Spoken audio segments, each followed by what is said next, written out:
is Deanna Cabrera-Stewart, and I am a therapist at Eden's Counseling Group. And I'm trying to find the chat. There we have it. Okay.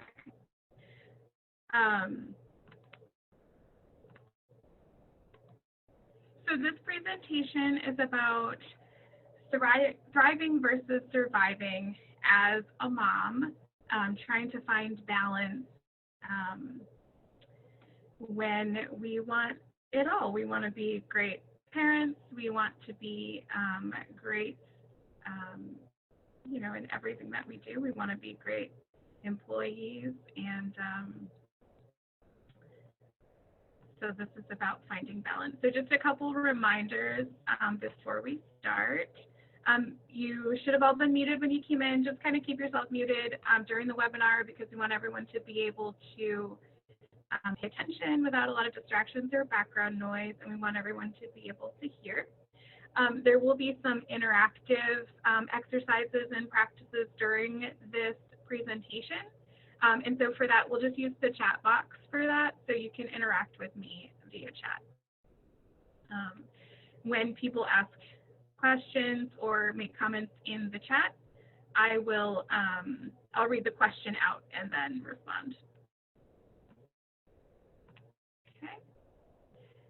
Can I get just like a thumbs up or a comment, just to make sure everyone can see my presentation screen and can hear me okay? All right.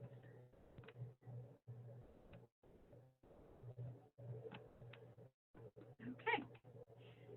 So let's get this started. I also want to just remind you that there is a time at the end designated for questions. So if you have any questions you want to ask, go ahead and jot them down, or you can even put them in the chat box, and I'll try my best to keep up with that. But there is a specific time set aside at the end for any questions. All right, so a little bit about me. I have been with Eden's Counseling Group since November of last year, so I'm coming up on almost a year. I've been a therapist in the state of Texas. I'm a licensed professional counselor. I've been licensed since 2015 here, but I've been practicing since 2009. I'm trained in EMDR, and I have specific training in perinatal mental health, so that period of time during pregnancy and then the postpartum period. I also, in my work at Eden's Counseling Group, I do individual therapy, and I do some groups. My area of emphasis is on working with moms. That's an area that is very near and dear to my heart. I understand the struggles firsthand. Now, just kind of a little side note, I want to give credit where credit is due. A lot of the information in this presentation was gathered from The Mother's Guide to Self-Renewal by Renee Trudeau. All right, so maybe in the chat we can talk a little bit about, if you all can kind of just let me know. You can do it privately to me if you prefer, or you can just send the message to everyone. But I just want to get an idea of how many kids you have and how old they are. So if y'all can just drop that in the chat.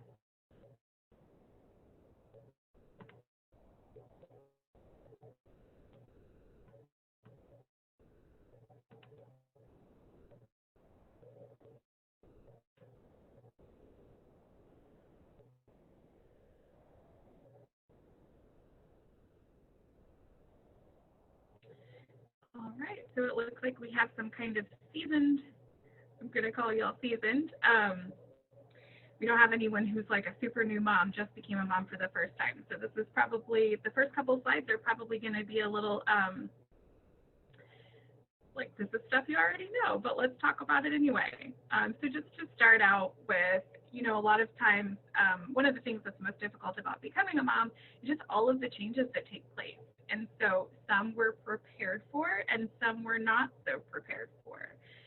Some of us grew up in households or have friends and family who have become parents before us and have shared a lot of this information with us, and some of us just haven't.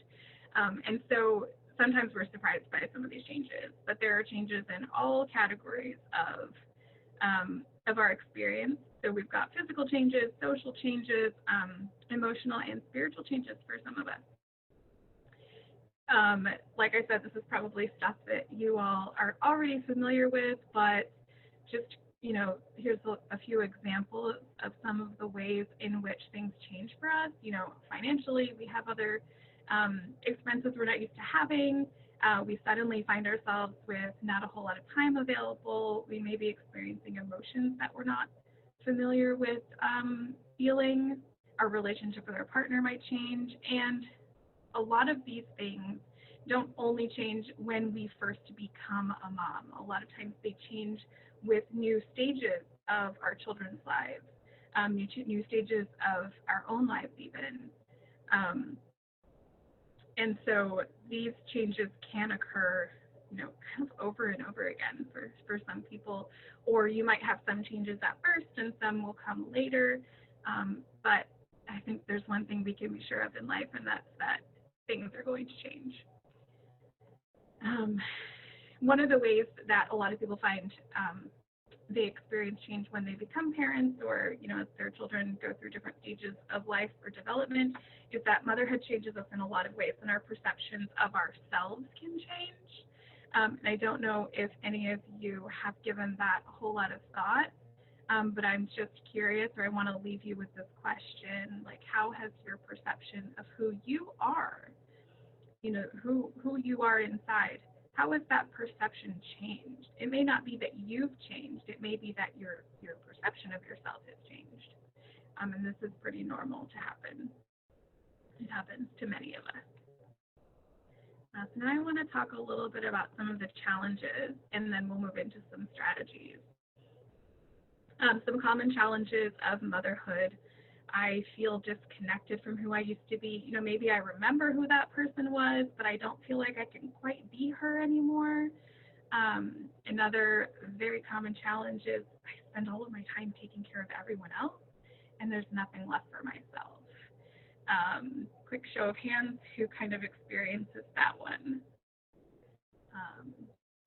Can also be I don't have any time for friends, or maybe my friends just don't seem to get me anymore. My struggles as a parent, or my experiences as a parent, have kind of created a little bit of a point where we don't connect quite the same anymore. It might just be I don't have time for everything that I need to do anymore. And then one of the really common ones, especially for maybe for first-time parents, is this idea that everyone is judging you. Um, and you see at the bottom there, I said, including myself. Um, there's something that happens in the world of parenting where we suddenly realize that everyone thinks that they can have an opinion about, how we raise our children or how our children behave in public. And so we feel this judgment from others, and we also buy into it ourselves. So that's a really common challenge. These are the categories of strategies that we're going to be talking about, that I'm going to be sharing with you, and we'll be doing a little bit of practice in each area. So really intentionally taking really good care of yourself. And when we think about self-care, a lot of us just kind of have these like go-to things that we think about.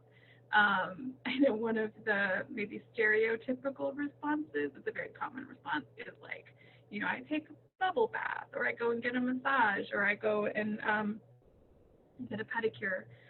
Things like that seems to be related to things that are related to grooming, or really physically taking care of or nurturing our needs for pampering.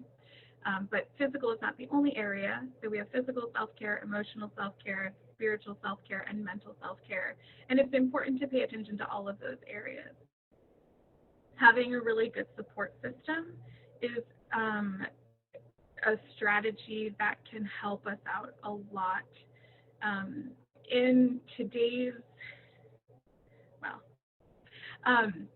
in a lot of communities, especially in a large city like this, people, maybe have moved here for work or for some other reason, and they're separated geographically from their families of origin, or from their, the friends they grew up with. And so it can take a lot more deliberate building of a support system in situations like that. Or maybe you live in the same town as your family, but they're just not there for you in the ways that you need, or they can only provide a little bit of support for you. And so we're going to talk a little bit about building a support system. Another strategy is really prioritizing by thinking about your values, what's most important to you, and making sure that you're deliberately fitting those things into your life on a daily basis, or a routine basis. We're going to talk a little bit about managing your energy through setting appropriate boundaries and just kind of really protecting your energy and not going for those energy draining activities, but to select activities that are that fill you, that fuel you, so you can have more energy for your family and for yourself.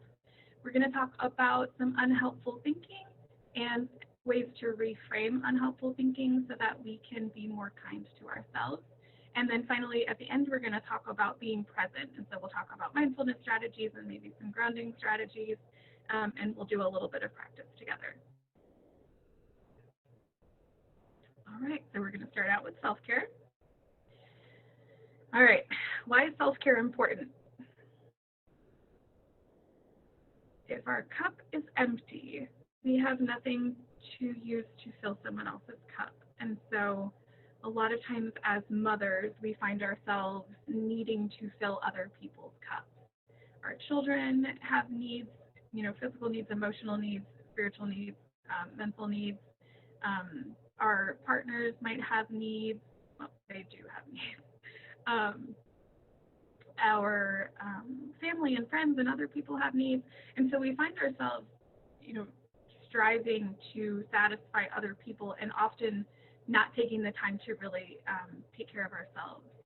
I always think about when you get on an airplane, in the time of COVID, maybe not as often as before, but when you get on an airplane and the flight attendant is going through the safety protocols, and they always tell you to put on your own oxygen mask first. That always strikes me because it feels so selfish, but self-care operates in the same way. If I don't have my oxygen mask on, I might not be able to help the person in the seat next to me put theirs on. And self-care operates in the same way. One important thing to remember when we're talking about self-care, a lot of times I hear people say, I don't have time to take care of myself. But when we are healthy and we have learned to really attend to our needs and stay, calm and relaxed as much as possible, we are able to be more attuned to our kids' needs, and we're more likely to be raising some well-adjusted kids. There's the 4 categories of self-care again. We're going to go through each of them with some examples. All right. So physical self-care involves things like eating right, getting enough rest at night. I know the standard is, we should each get 7 hours of sleep. That's not always feasible, but as much as possible, we should strive to make sure we're getting enough sleep for our own physical needs. We should make sure we're getting enough water. We should make sure that we're exercising. And then there's these nurturing your body, those things that really help you to relax and feel kind of zen. And that can be things like aromatherapy. I know essential oils are kind of a big thing that people use with their diffusers. I have one, but I haven't used it in a while, so I forget all the names. So aromatherapy, maybe taking a nice bath, getting a massage, what are some other examples? I was going to give some more, but maybe you can give some more. Can anyone think of any other examples of physical self-care, and just type them in the chat?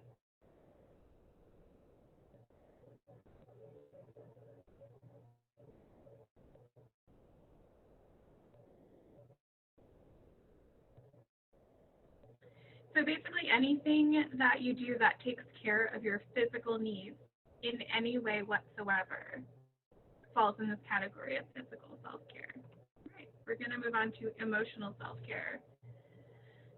Emotional self-care is just what it sounds like. We're going to be taking care of our emotional selves. And so some ideas for that are engaging in really meaningful discussions with people, not necessarily talking about the weather, but maybe we're talking about our feelings, or we're talking about, how we are coping, or we're talking about, just something in depth with someone who you trust. Emotional self-care is also just speaking kindly to yourself. So we all have that like inner voice. And so maybe if it has a tendency to be an inner critic, it's deliberately saying, okay, I'm going to quiet the critic and I'm going to focus on saying positive things to myself. Emotional self-care can involve the services of a therapist or a coach. Journaling is a really kind of easy one. It's accessible to most people. So you can kind of write your thoughts. The idea is to express yourself, express your feelings in a healthy way. The last one, date yourself or your partner. Basically, take care of yourself. If you want to go out and have, dinner, you can do that by yourself and kind of be alone with your thoughts and have that experience of being catered to and concerned for your own emotional well-being. Or you can do that, obviously, you can go on a date with your partner, you could go out with your friends, have a ladies' night. So those are just some ideas for emotional self-care. Spiritual self-care involves, having that alone time to really think about yourself and the world, spending time out in nature can be really meditative. Lots of people have meditation or prayer practices that they do. A gratitude practice can really help you to focus on what is good in your life and in the world. Any kind of creative pursuits or volunteering, anything that kind of caters to your spiritual self, your connection to the world.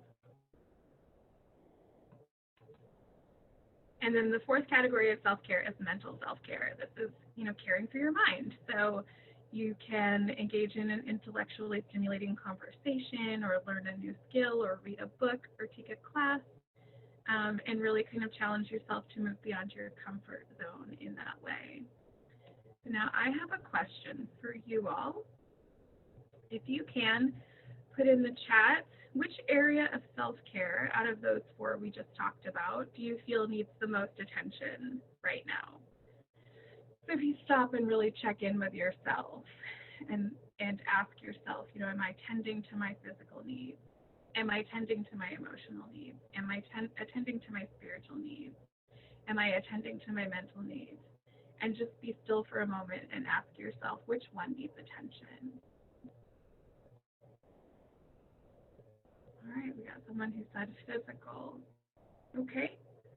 Now that you've identified an area in which you need more attention, okay, we have two people saying physical and mental. Okay. So what do you think you can do? And you can think about the examples that I just gave, or you can come up with some of your own, but what is something you think you can do to attend to those needs?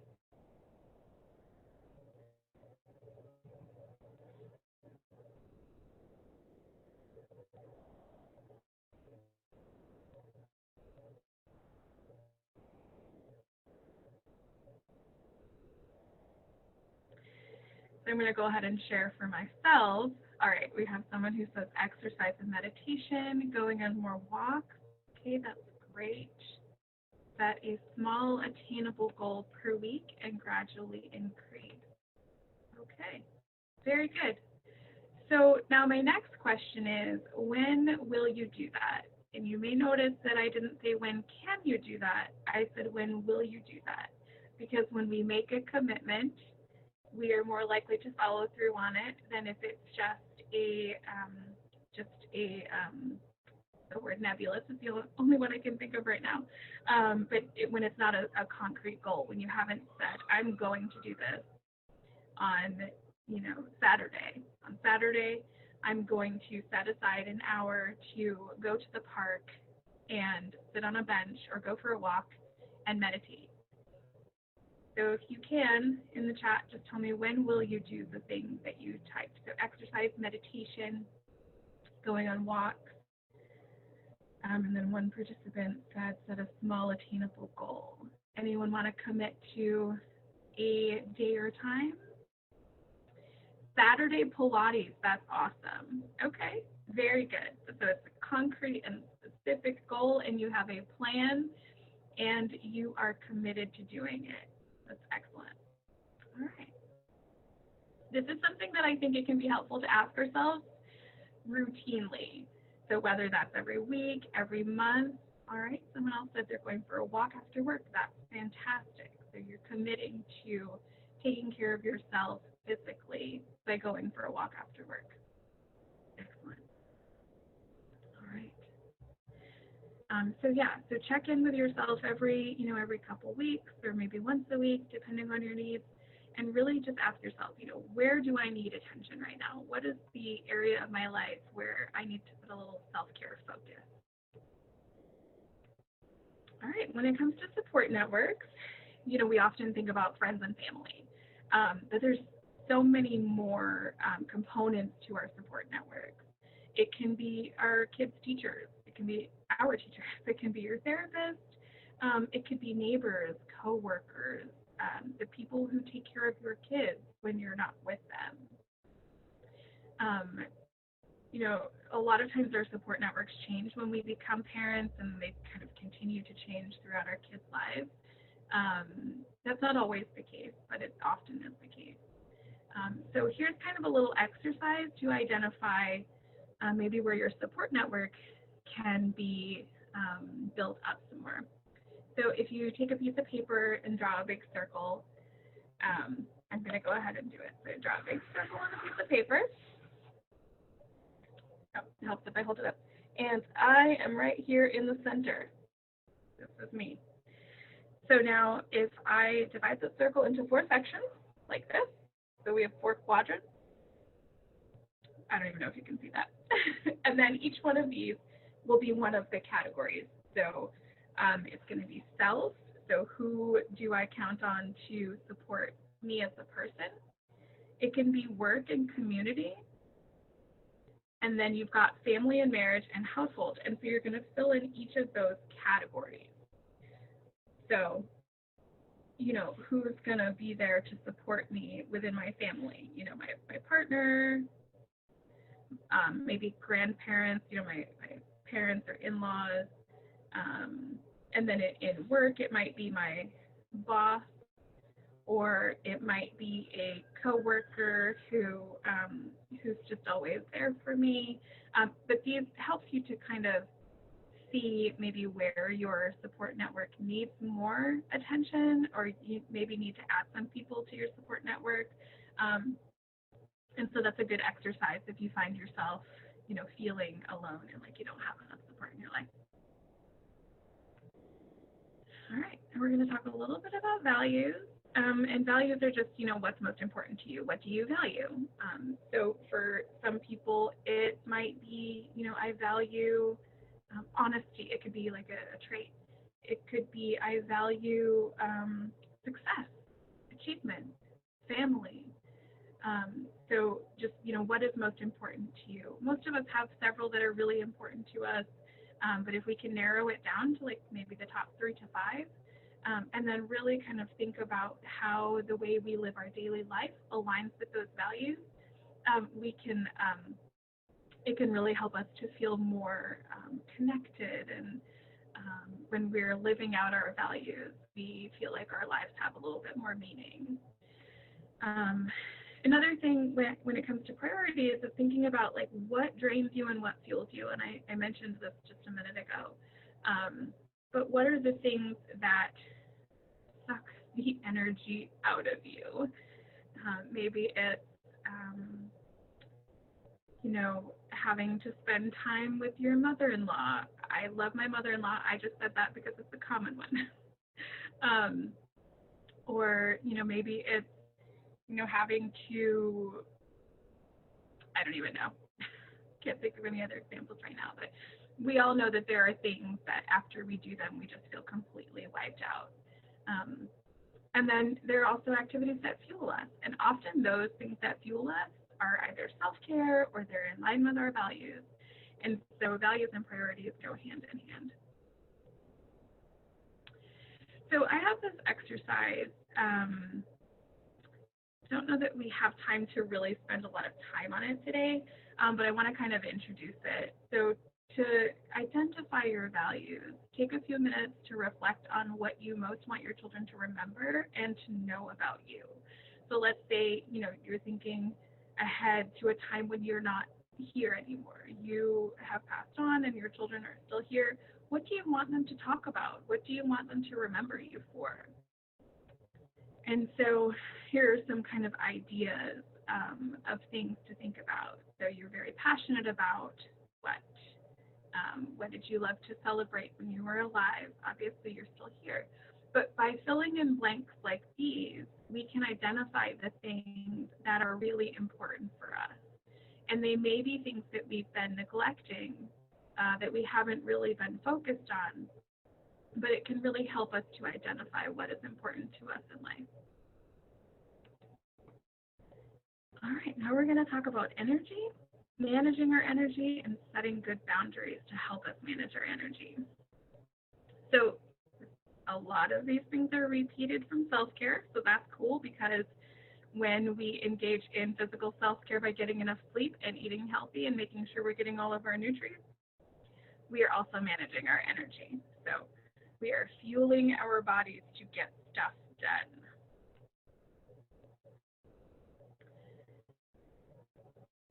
Again, water, movement. As a bonus, aerobic activity boosts both our mood through neurotransmitters and our libido, so that's a bonus. This is one I really wanted to make sure I mentioned. So when we're constantly bombarded by information, it can be really exhausting. I just found a typo in my presentation. I apologize. I'm going to fix that. So we need to limit the information overload and stop what some people refer to as doom scrolling. When you're sitting on social media and you're just scrolling kind of mindlessly, but you're seeing like this tragedy and that tragedy and this bad news and that bad news. And that can really sap our energy. And even if it's not like doom scrolling, even if it's just scrolling, or if it's just sitting in front of the news several times a day, just that overexposure to media can really be draining. It takes a lot of our energy and attention to really kind of pay attention to that stuff. Also, you may have heard of blue light and how it can affect your circadian rhythms. And so as part of sleep hygiene with my therapy clients, I always talk about how, trying to limit the exposure to blue light via electronics and whatever else should be limited in the evening so that you can, your brain understands that nighttime is time to go to sleep.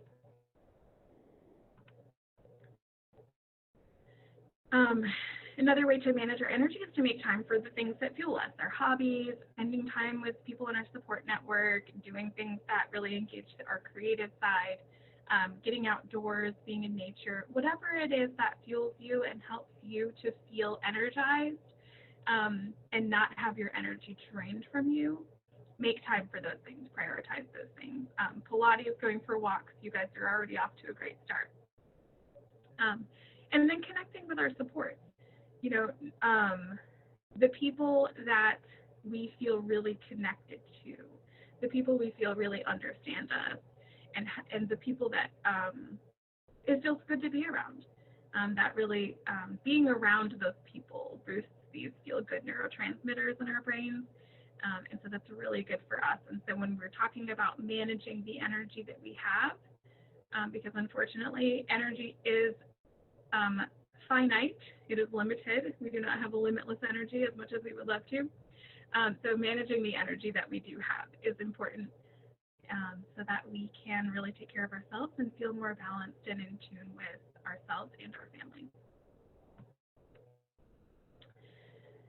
All right. A lot of us have difficulty with boundaries. And boundaries can be, boundaries around our time, boundaries around what we're willing to do, boundaries around our emotions and how much we allow others to affect our emotional state. Um, Boundaries are really important. And this is something that comes up with my therapy clients, individual therapy and group therapy all the time. So I wanted to make sure to include it in this presentation.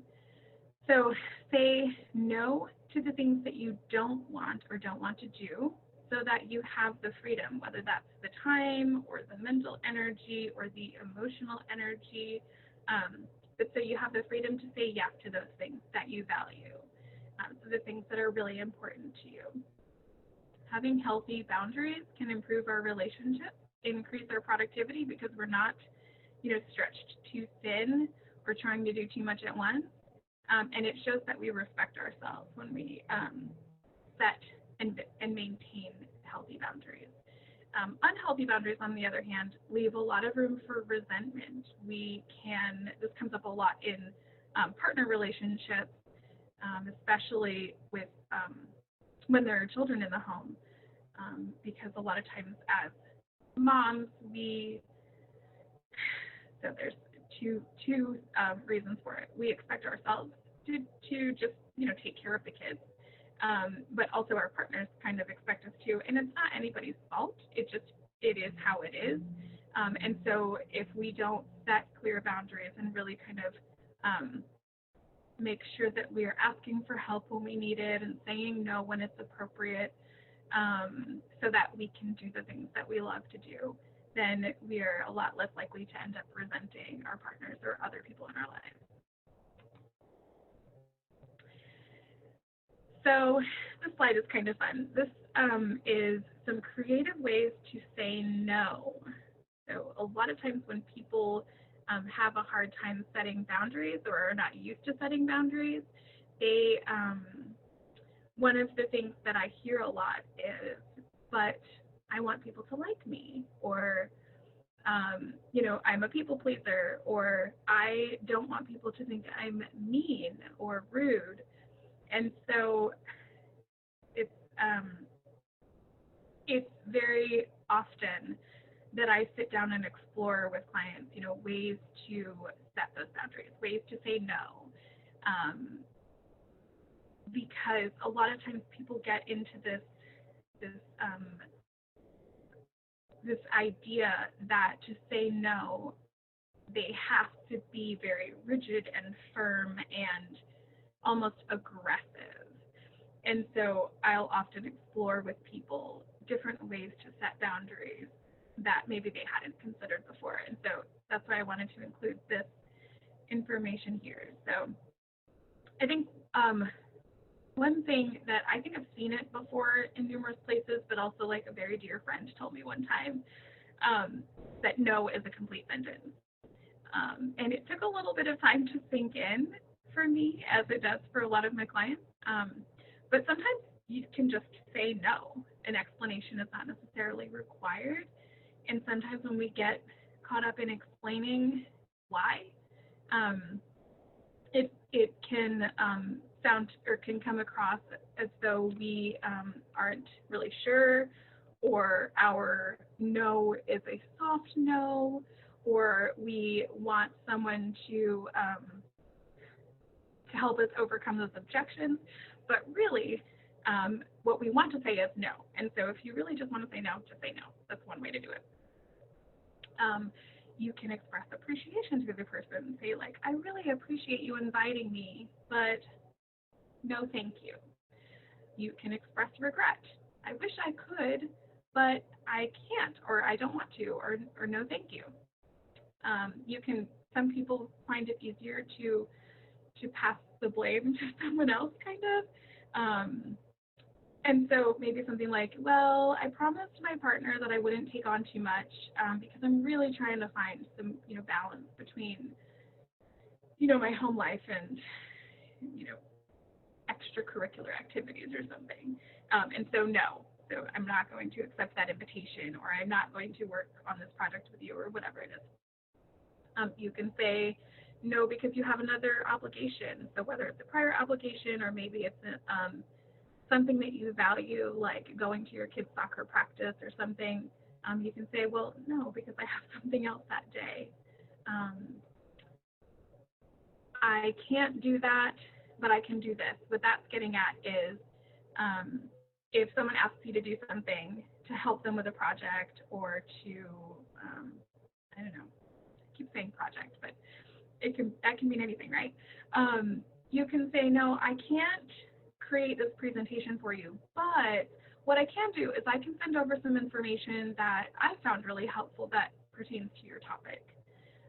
So like saying no, but I can help you in another way, not the way that you're asking me, but in another way. Um, another way is, got myself all jumbled up on my list. Oh, so I don't have time, but you know what?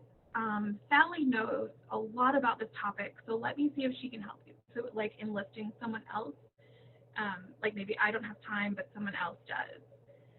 And then another one that I help my therapy clients, some of my clients, understand is that it's okay to say, let me get back to you on that. Because sometimes people, we, can we develop this kind of knee-jerk reaction to like every time someone says, ask me to do something, I say yes. Whether it's because I actually really want to, or because I feel like I should, or because it's the nice thing to do.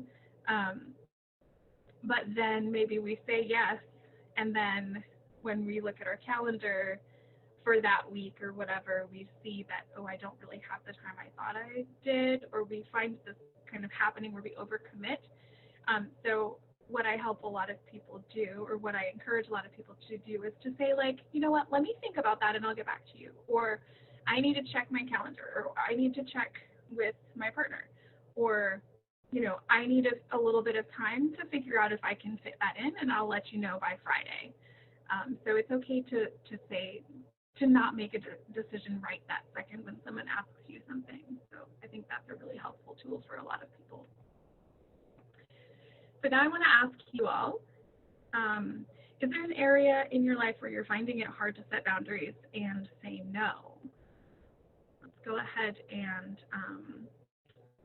let me know in the chat if there's an area, if you feel comfortable sharing that. If there's an area where you have difficulty setting boundaries or saying no, and then we can kind of talk about that a little bit. We talk about some creative ways to say no.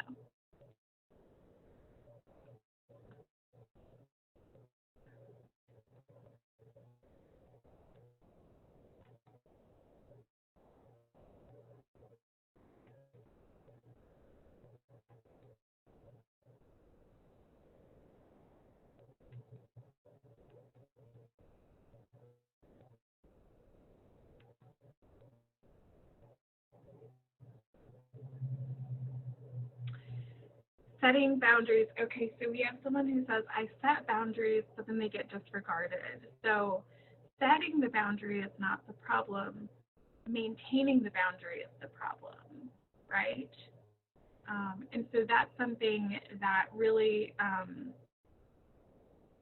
it depends on your situation. And so maybe, kind of processing that with someone who can help you learn how to say no to those things, or how to set those boundaries and then maintain them. Because sometimes it takes just repeating it. Sometimes it takes having some kind of a consequence. And I don't mean that in like a child, where if they, if you, I don't know, drop your popsicle on the floor, you don't get another one. But maybe it's something like, this is one that comes up a lot. Maybe it's something like, a family member consistently assumes that you're spending Saturdays with them all day and gets upset when you want to leave, or talks about a topic that is on your off limits list, or gives your children food that you don't want them to have, or something like that. So sometimes it involves saying, like, okay, here's my boundary. We don't give my child, I don't know, SDNC red number 5 or whatever. And then if they do it, then the consequence might be, okay, so because I'm not sure if you're going to follow my ground rules or my boundaries, we can come over for an hour, but we're not staying all day. Maybe it's something like that where there's a consequence or an outcome to it being disregarded. But without getting into like specific details of the situation, it's hard to help you out with that. But I'd be happy to talk about this later um, privately, so we can really hash some things out if you'd like. All right. So now we're going to talk about unhelpful thoughts. If you have any background in cognitive therapy, if you know anything about cognitive therapy, we call them cognitive distortions, or irrational thinking, or stinking thinking in some schools of thought. But a lot of these unhelpful thoughts that I'm going to talk about, not all of them, but most of them are from that, the cognitive therapy world. So I call them unhelpful thoughts because these are thoughts that are negative. They come up a lot, and they are unhelpful in that they do not help us to have healthy relationships with others or ourselves, and they do not help us move towards our goals. In fact, they often are barriers to achieving certainly inner peace, but a lot of our other goals too. So the first one I want to talk about is overgeneralizing, and I'm going to kind of run through these a little bit quickly because I want to make sure we have time for some of the later exercises that I have built in here. So overgeneralizing is kind of whenever you find yourself saying, I never, you always, I don't do anything right. Anytime you use one of those absolute words, it's a pretty good clue that you are overgeneralizing. Some examples here. Can never get the baby to sleep. Well, is that true? I'm sure the baby sleeps at some point. Another one is jumping to conclusions. So like, if this, then she's never going to get it. Or this is never going to go right. So the example here, if the baby doesn't finish their bottle, or if the baby doesn't, or if the child doesn't eat dinner every night, or doesn't eat their vegetables, they're going to get sick. They're going to be unhealthy for their whole lives, or something like that. Another one is catastrophizing. And this is when something that to an outside observer would seem very small, but to you is like the end of the world. So my kid spilled milk on the floor, and suddenly it's like the end of the world, and now I'm going to be late for work because I have to pick up this mess, and just like blowing things out of proportion. I'm pretty sure we've all experienced that at some point, either from ourselves or someone else. And then there's personalization, which is where you take things personal. So the baby's crying. Well, that must mean I'm a terrible mom. It's my fault. I'm the problem here. Emotional reasoning is when, because we feel something emotionally, we assume that must be true. So because I feel like something's wrong, then that must mean there's something wrong. Then there's all or nothing thinking.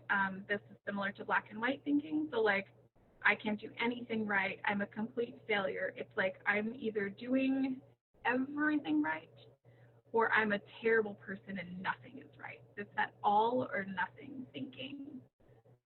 And you can see how these would be unhelpful, because when we start thinking that way, then we react based on that, and that can cause friction in relationships. It can cause us to get down on ourselves and not work towards our goals, and so it's really unhelpful ways of thinking. Another one is comparisons, and this is the one that is not one of those cognitive distortions. This is just an unhelpful way of thinking, is to compare ourselves to others. So we might compare our children and their development. My niece is sitting up at 5 months. Why isn't my daughter sitting up at 6 months? Or we might be comparing something like physical appearance, or, she has 6 kids, but she always has her hair and makeup done, and she looks so cool, calm, and collected. It's comparing ourselves to other people, which we all know, I think, that we do on social media a lot because we're looking at other people's highlight reels. We're not seeing what's happening behind the scenes. So social comparison can be also really unhelpful. All right, I'm going to talk about a few ways to overcome unhelpful thoughts. One of them is just to kind of watch for them, notice them. Sometimes we don't realize that we are having these negative thoughts and that they're impacting us. So when we notice them, if we just try to separate ourselves from the thought and just describe the situation. So describe the situation as objectively and as accurately as possible. That helps us to kind of look at our thoughts like we are scientists, and then we won't get caught in the emotion of it. We'll be looking at it more objectively and rationally. Counter the negative thinking with rational thinking. So if the negative thought is, there's something wrong with my child because they, I don't know, something random, they always ask for a third helping with dinner. Maybe countering that there's something wrong with my child part. So the part that they ask for a third helping may be objectively true, but the part there's something wrong, that's the part that's the negative and maybe irrational thought. Or there must be something wrong with me because I'm feeling a lot of emotion, like I'm crying a lot. Well, maybe it's not that there's something wrong with you, maybe it's just that you have a lot of feelings and you need to express them in a healthy way.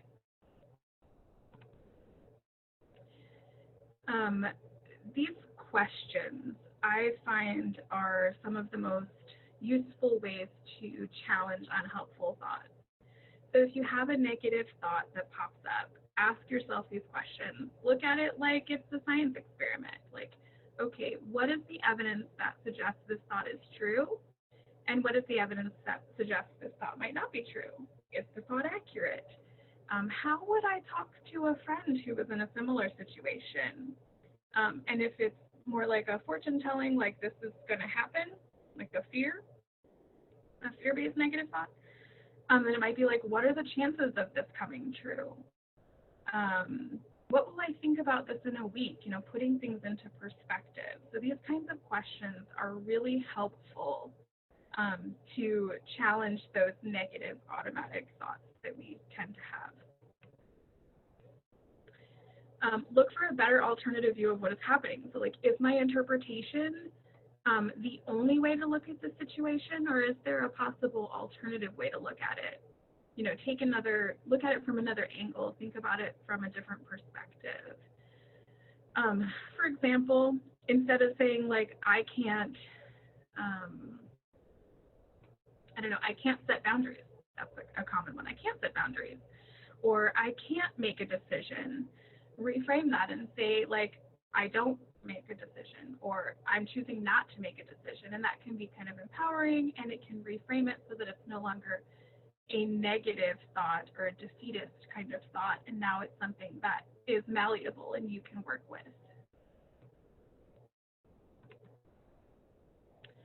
Using milder wording. So instead of saying like, wow, that was a stupid choice, you can say like, you know what, I could have made a different decision, but I made the best decision I knew how at that time, given the information and resources I had available to me.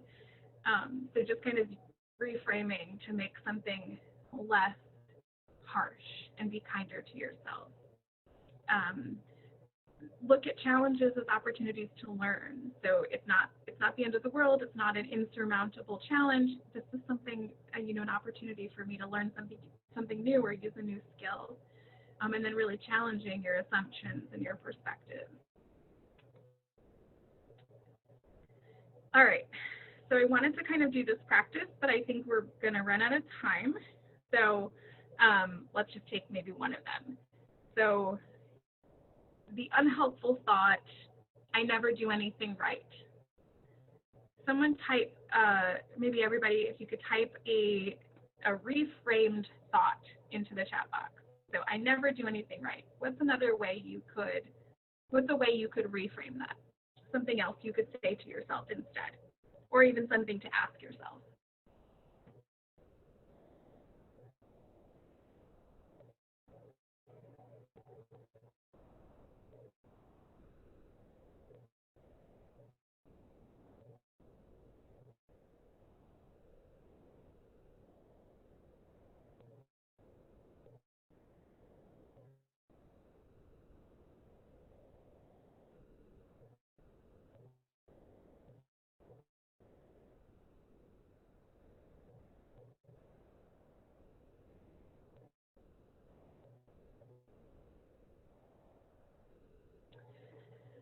So one of the things I might say is, if someone says, I never do anything right, I might ask them, so you've never done anything right?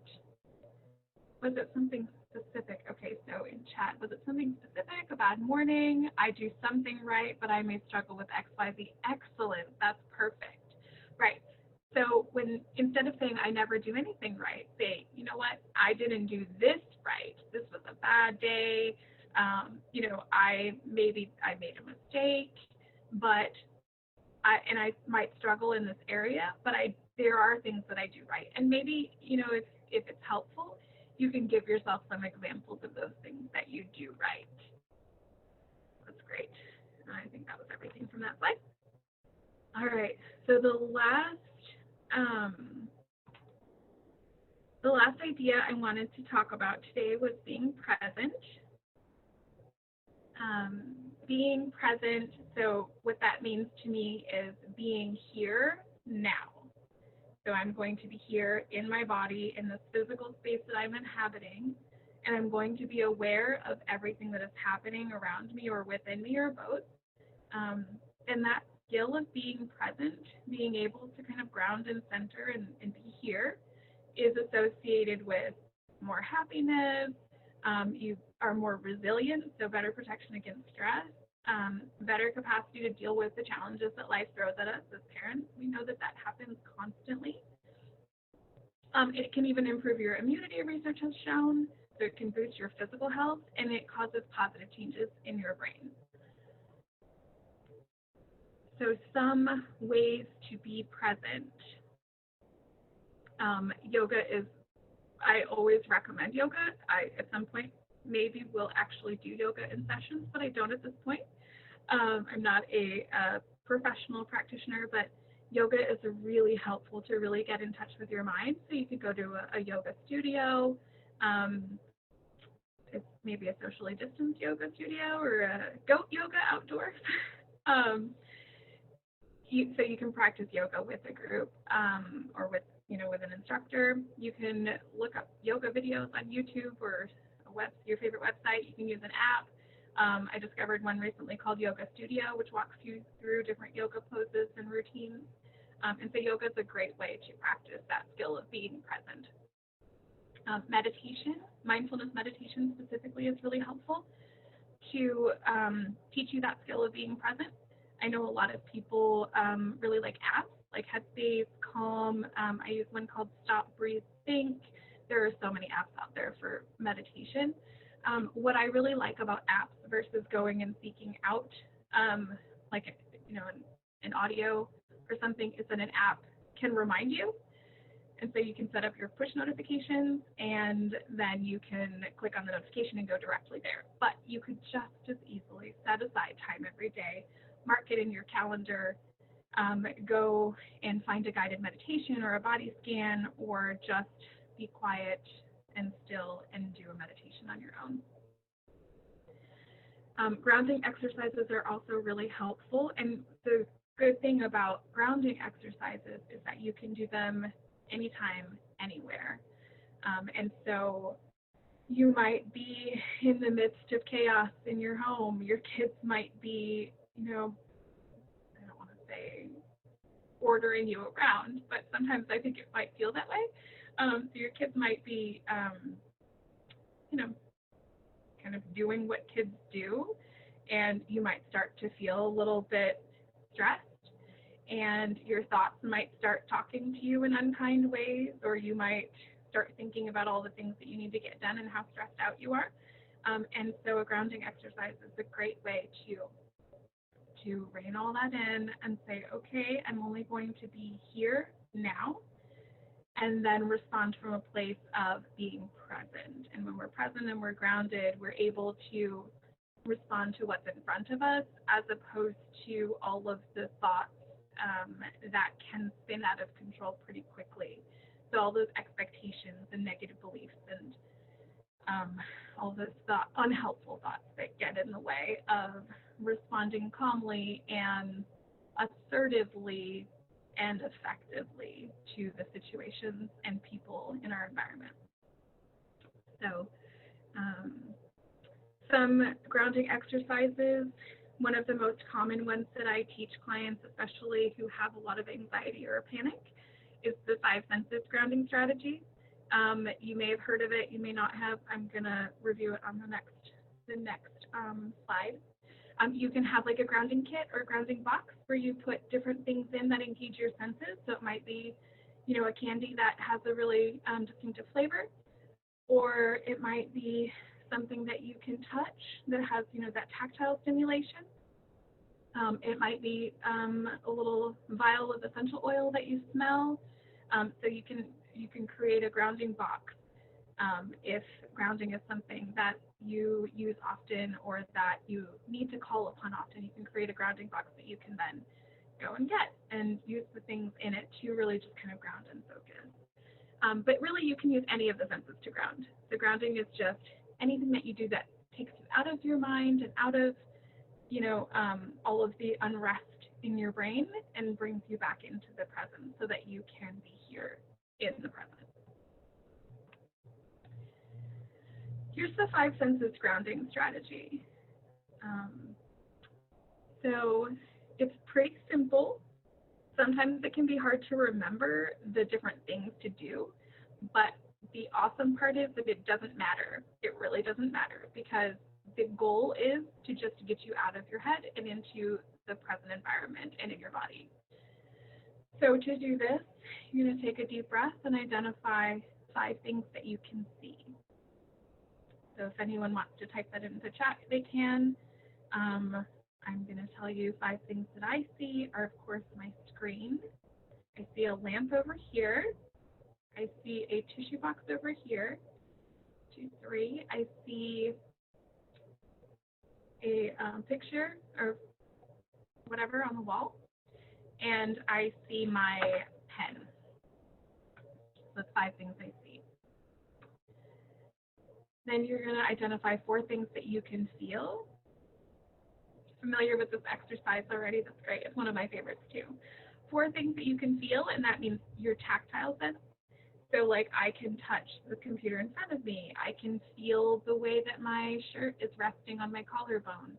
I can feel the chair underneath me, and I can feel where my feet are touching the bottom of my shoe, which is on the floor. 4 things that I can feel. And then 3 things that you can hear. Sometimes it gets a little bit harder now because I have a white noise machine next to me. So I hear the white noise machine. But I can also hear some traffic outside.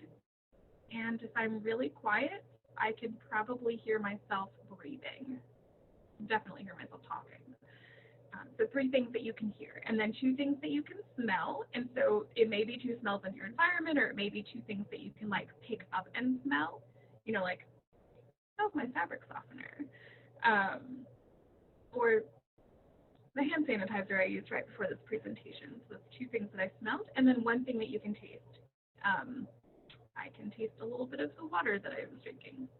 So once you do that, you're not thinking about the things that were worrying you or bothering you or the negative thoughts. You're thinking about what you were sensing. You're thinking about your environment. You're thinking about your body and what you feel. So that's why it's a great way to get grounded and be present. Another strategy that I really like that helps for relaxation but is also good for grounding because it gets you back into your body is box breathing. And I'll just do this for a few seconds. So it's called box breathing because you're going to do equal counts for the in breath and then holding, and then the out breath and then holding. So if you think about it, it forms a square. And so what you do is you just kind of get comfortable, sit up straight or relax in your chair. And then you just breathe in for 5 seconds. Take an in breath. And then you hold it for 5 seconds. And then you breathe out for 5 seconds. And then you hold that for 5 seconds. And then you keep going. So you just imagine that it's a box that you're going. It doesn't have to be 5 seconds. I just randomly chose 5 seconds. It's whatever's comfortable for you. It might be 3. It might be 10. I guess that depends on maybe your lung health. But yeah, whatever's comfortable for you. So you just do the equal count. And so once again, you're focused on your breath, you're focused on the activity, you are, focused on your breath, the activity. Oh, and then just like the sensations associated with breathing. And then also it is relaxing because paced breathing of any kind does induce a relaxation response. So that's another way to really be present. I was going to practice this, but I see we're running out of time here. So I have these, I learned about these when I attended a mindfulness, what's it called? Where you learn how to use something in your practice, mindfulness-based therapy, something like that. I can't remember the name of it right now. But there are these card decks. And so this one is for teens and adults. It's called Mindful Reminders Card Deck. And so there are 52 cards, and on each card is written a mindful exercise. So I'm just going to read one or two so you can see what they're like. So like tense and relax your muscles from your feet up to your face. Notice how your body and mind feel before, during, and after. So that's an example.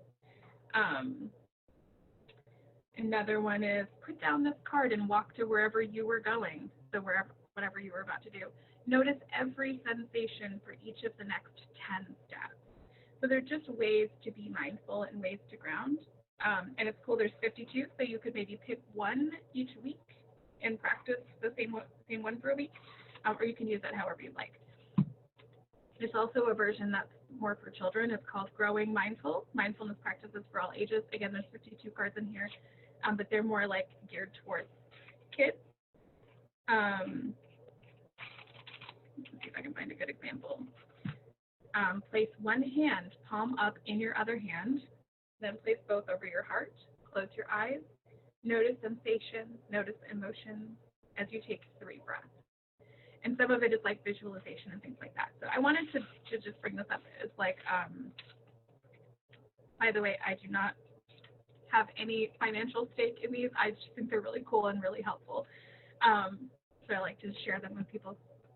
But yeah, so just there are lots of different ways to be mindful and be grounded and be present. And so there are different resources that you can use. And so with this, if you, like, let's say I was at home and I was feeling a little bit stressed out or anxious, I could go and just randomly select a card and do what it says. It doesn't take any thinking. It doesn't take any planning. So that's why I like those things. All right. So we've reached the end of the information that I planned to present today. I want to present you all with a challenge, and that challenge is to identify 3 changes that you can implement now based on what we've talked about, and then create space in your schedule for those changes and tell somebody, so get a little bit of accountability for that. I don't know if any of y'all feel up to typing in the chat what 3 changes you want to implement, but that would be a great way to kind of close this out.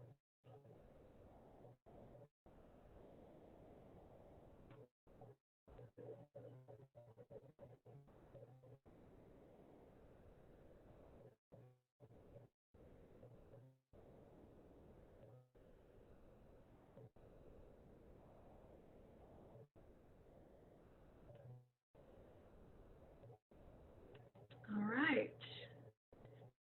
So 3 changes: exercise daily, eat better, and love yourself more. That's fantastic.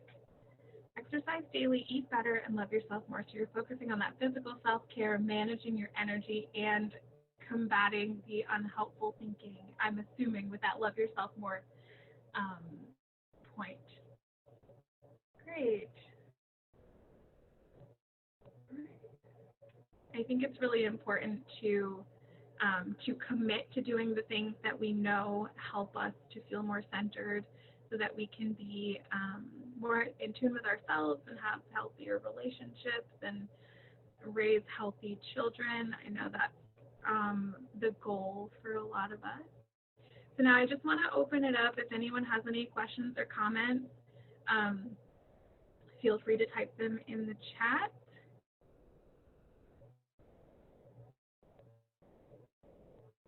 Oh, okay, we have another one, 3 commitments. So the 3 commitments are exercise, meditation, and drinking more water. That is a great one, drinking more water. I notice the busier I get, the less water I drink. Super important to fuel our bodies and our minds and our hearts. All right.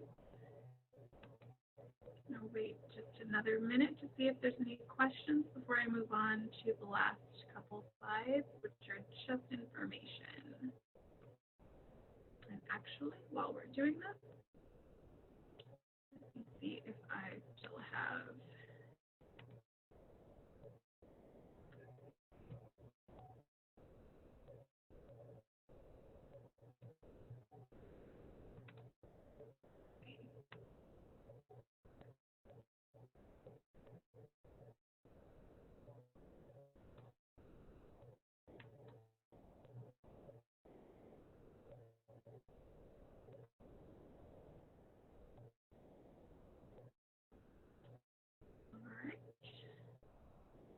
links for grounding exercises. Yes, I'm so glad you asked. We actually, on our website, there is an article / blog post about grounding exercises that I send to my clients a lot because it's very thorough. I think it's probably the best resource that I have found for grounding exercises to date, and I've looked this up a lot. So yes, on our website, which is www.edenscounseling.com, I am going to, let's see, and then if you go to the, let me see if I can just go to it. Actually, the easiest way to do it.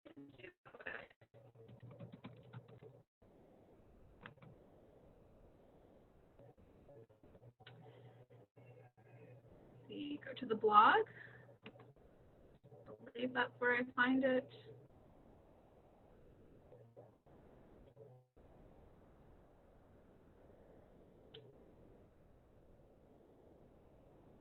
And somewhere down here, yes, grounding tech. It's under emotion regulation, grounding techniques, and self-soothing skills. And I'm going to drop this in the chat.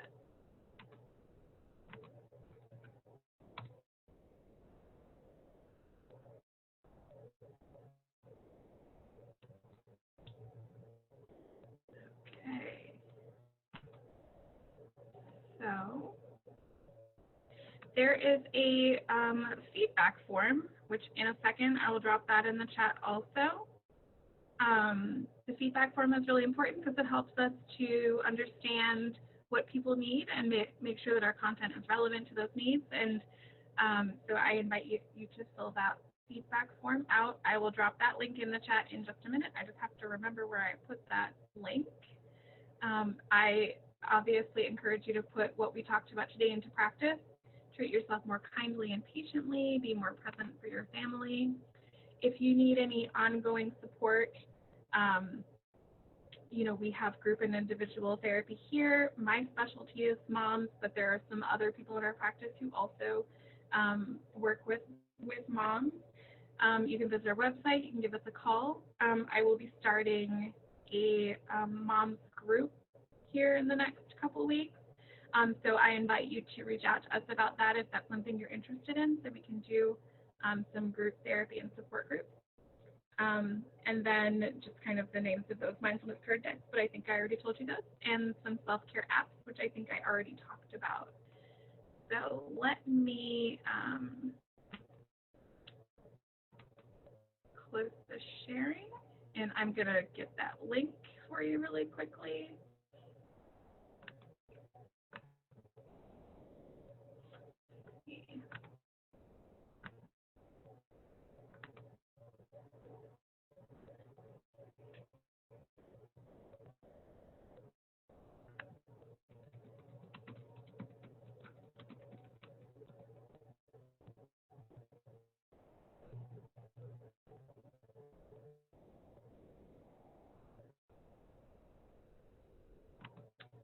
1 second. Sorry, I'm taking so long.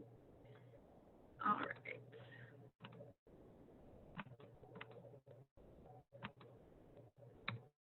All right.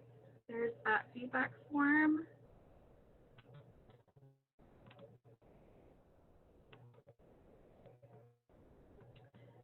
Does anyone else have any questions? Anything else before we close for today?